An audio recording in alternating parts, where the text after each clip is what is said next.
Hey everyone, welcome back. In this quick guide, I'm going to show you how to delete a Google Sites website completely using the updated 2026 interface. If you created a site you no longer need or you just want to clean things up, this will walk you through every step. So first, sign into your Google account. If you're already logged in, you can skip ahead, but otherwise just open your browser and head to Google Sites. Once you're signed in, you'll land on the site's dashboard. This is where all your sites are listed, both the ones you made and the ones shared with you. Now, find the site you want to delete. Take your time. You don't want to remove the wrong one. Hover over the site's thumbnail and look for the three vertical dots, the More menu.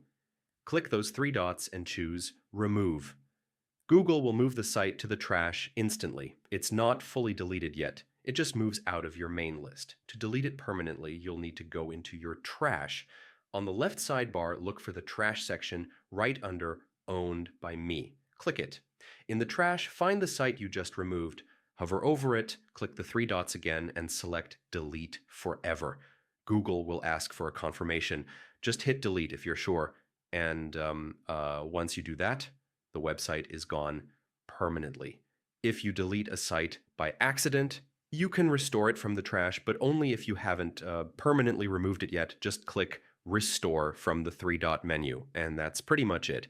Your Google Sites page is deleted, either moved to trash or removed forever. If this helped, feel free to like the video and subscribe for more quick guides. All right, I'll see you in the next one.